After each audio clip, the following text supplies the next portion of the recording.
Welcome to Civil Service IAS, your go-to YouTube channel for all things related to the Indian Administrative Service. दोस्तों ये बिहार है। राजा जनक, महर्षि विश्वामित्र, चाणक्य और सम्राट अशोक जैसे महापुरुषों की भूमि होने के साथ साथ बिहार स्टेट का नाता माता सीता, महात्मा बुद्ध, लॉर्ड महावीर और गुरु गोविंद सिंह जैसे धार्मिक व्यक्तित्वों से जुड़ा रहा है।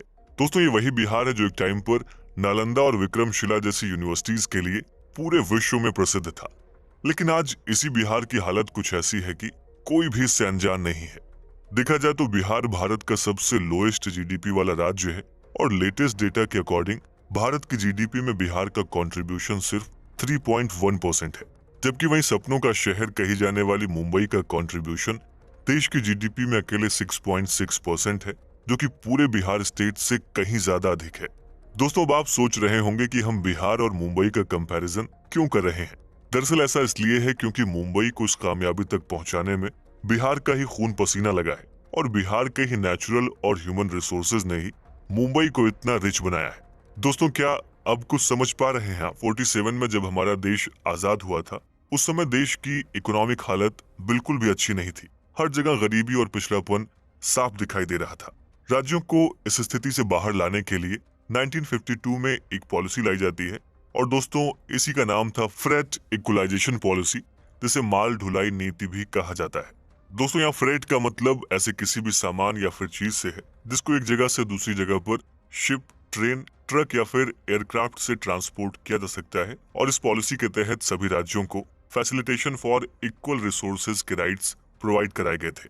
इसका मतलब ये हुआ कि भारत के किसी भी राज्य का रॉ मटेरियल दूसरे किसी भी राज्य में बिना किसी ट्रांसपोर्टेशन कॉस्ट को इंक्लूड किए किया जा सकता है, क्योंकि सेंट्रल गवर्नमेंट ट्रांसपोर्टेशन के लिए सब्सिडी प्रोवाइड करती थी।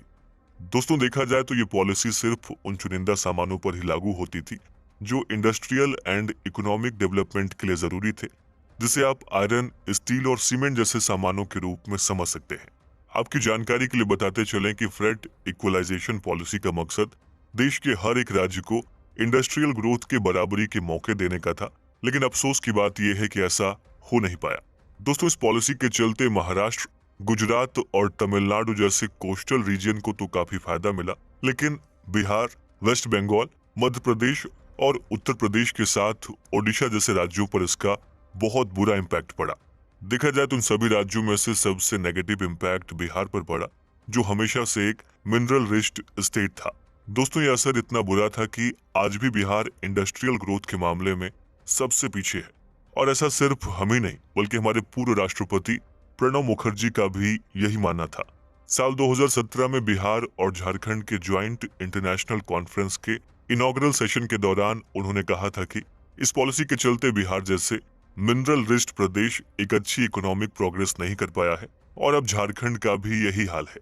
दोस्तों इस तरह आप समझ सकते हैं कि कैसे इस पॉलिसी ने बिहार और मुंबई की इकोनॉमिक ग्रोथ पर असर डाला है। लेकिन आइए अब इसे और थोड़ा डिटेल में समझने की कोशिश करते हैं। दोस्तों किसी भी इंडस्ट्री को सेटअप करने के लिए ट्रांसपोर्टेशन बहुत ही मेजर फैक्टर रहता है। आपने देखा होगा कि ज्यादातर फैक्ट्रीज या फिर प्रोडक्शन यूनिट ऐसी जगहों पर लगाई जाती है जहां पर रॉ मटेरियल अवेलेबल हो। लेकिन फ्रेट इक्वलाइजेशन पॉलिसी ने इस चीज को पूरी तरह से बदल दिया और इस बदलाव का असर हमें बिहार जैसे राज्यों में देखने को मिल जाता है। दरअसल बिहार में कई मिनरल रिसोर्स जैसे कि सीमेंट, आयरन, बॉक्साइट और माइका के मौजूद होने की वजह से ये इंडस्ट्रीज के नजर में तो आ गया, लेकिन बिहार की बैड गवर्नेंस और लॉलेसनेस को देखते हुए कोई भी इंडस्ट्री बिहार में इन्वेस्ट करने को तैयार नहीं थी। एक टाइम जब टाटा ग्रुप जैसी कंपनी बिहार में इन्वेस्ट करने का प्लान कर रही थी तो इस पॉलिसी और बिहार की कंडीशन को देखते हुए उसने भी ऐन मौके पर अपना फैसला बदल लिया, क्योंकि दोस्तों आप भी जानते हैं कि कोई भी कंपनी लॉस में रहकर बिजनेस नहीं करना चाहती है। फिर इसीलिए कंपनीज ने एक प्लान बनाया। वो बिहार, यूपी और झारखंड जैसे राज्यों से रॉ मटेरियल उठाती थी और उसे लाकर गुजरात, विशाखापट्टनम और मुंबई जैसे कोस्टल रीजन में अपनी फैक्ट्रीज या फिर यूनिट्स में प्रोसेस करके सी रूट्स के जरिए बाहर बेच देती थी। दोस्तों फ्रेट इक्वलाइजेशन पॉलिसी की वजह से हो ये रहा था कि बिहार से लिए गए रॉ मटेरियल पर ना के बराबर ट्रांसपोर्टेशन कॉस्ट लग रही थी, और क्योंकि सभी कंपनीज ने अपनी फैक्ट्री सी पोर्ट के आसपास ही बनाई थी, इसलिए अपने फिनिश्ड गुड्स को शिपिंग तक ले जाने की कॉस्ट भी ना के बराबर हो गई। दोस्तों देखा जाए तो इस तरह से कई कंपनीज ने बिहार से रॉ मटेरियल तो ले लिया, लेकिन अपनी कोई भी कंपनी वहां पर एस्टैब्लिश नहीं की। और इसके चलते बिहार के इंफ्रास्ट्रक्चर पर बहुत बुरा इम्पैक्ट पड़ा। देखा जाए तो इस पॉलिसी ने बिहार को कभी भी इक्वल इकोनॉमिक डेवलपमेंट के चांसेस नहीं दिए और इसका इम्पैक्ट हमें बिहार के कई और भी सेक्टर्स में देखने को मिल जाता है। जैसे 2019 की एक रिपोर्ट के मुताबिक बिहार की ह्यूमन डेवलपमेंट इंडेक्स इंडिया में सबसे ज्यादा कम रही है और दोस्तों सिर्फ इंडिया में नहीं बल्कि बिहार कई अफ्रीकन कंट्रीज से भी पीछे है।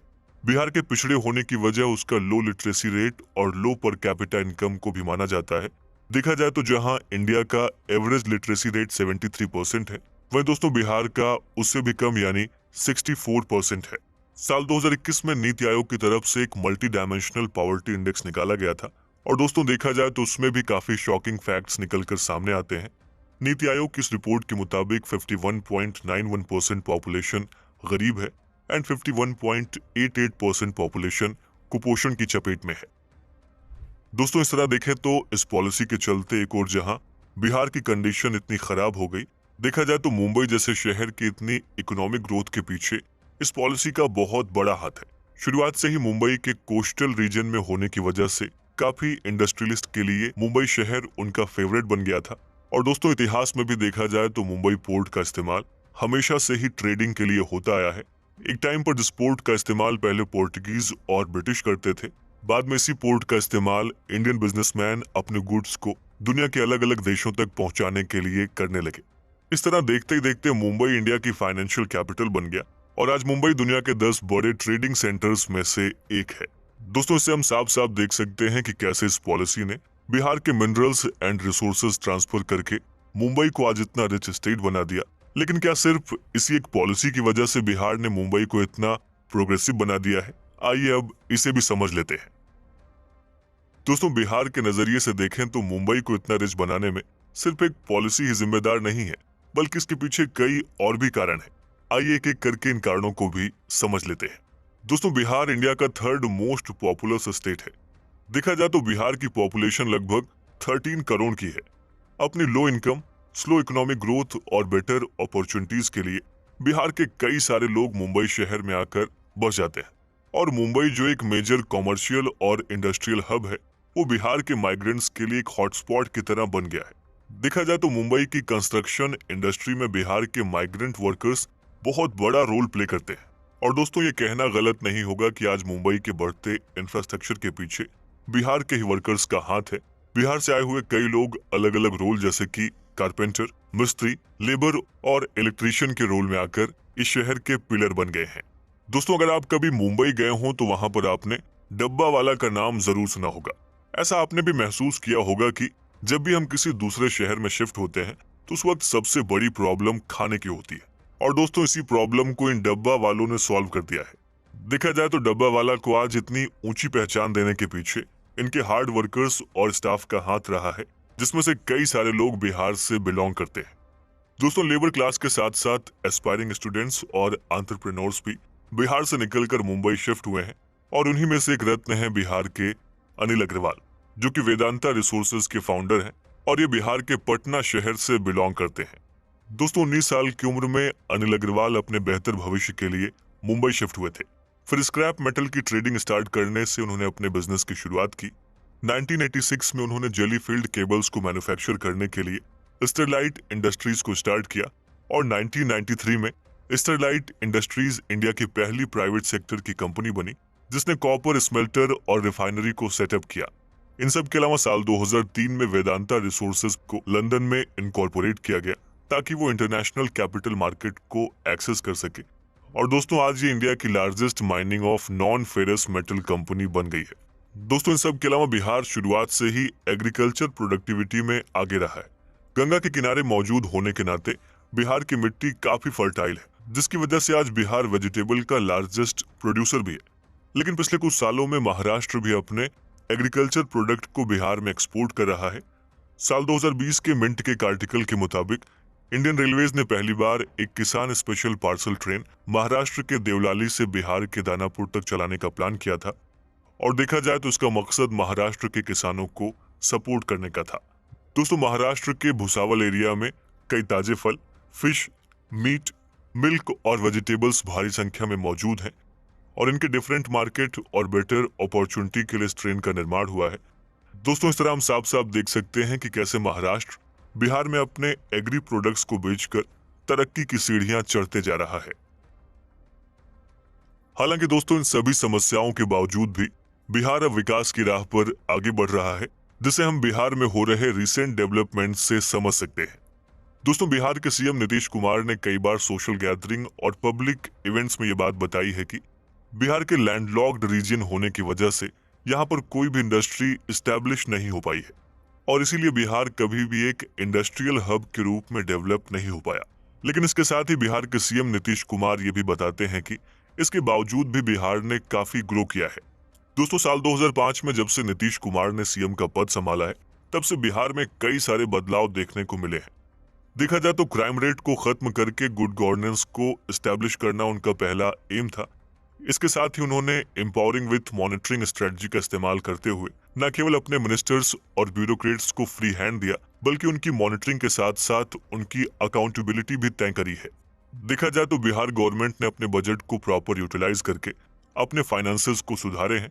और आपको ये बात जानकर बड़ी हैरानी होगी कि साल 2006 से पहले बिहार में फ्रीक्वेंट इकोनॉमिक सर्वेज भी नहीं होते थे, लेकिन नीतीश कुमार के सीएम बनने के बाद से ही हर साल अब बिहार का एक इकोनॉमिक सर्वे होता है और उनकी प्रैक्टिस आज भी बरकरार है।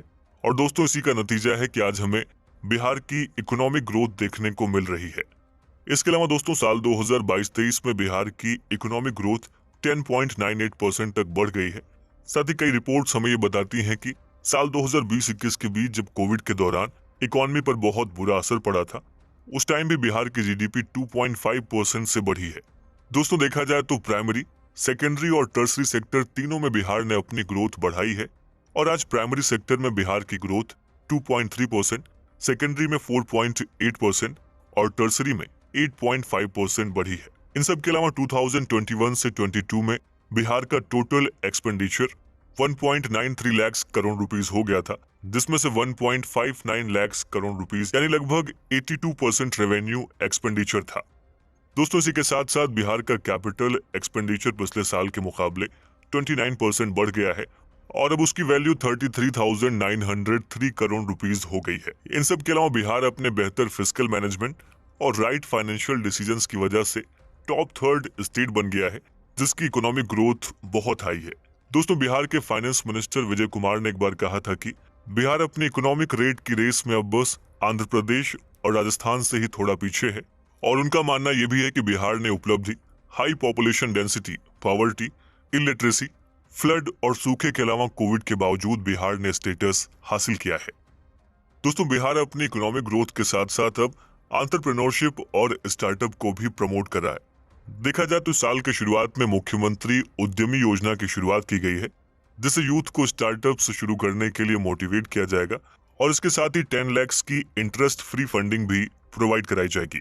दोस्तों बिहार की बी हब फैसिलिटी भी यूथ में काफी पॉपुलर होती जा रही है, जिसके तहत लगभग 500 कंपनियां एक छत के नीचे आकर यूथ को मेंटोरिंग और सपोर्टिंग फैसिलिटी प्रोवाइड कर रही हैं। दोस्तों इन सब के अलावा बिहार और मुंबई में अब हमें कोलैबोरेशन भी देखने को मिल रहा है।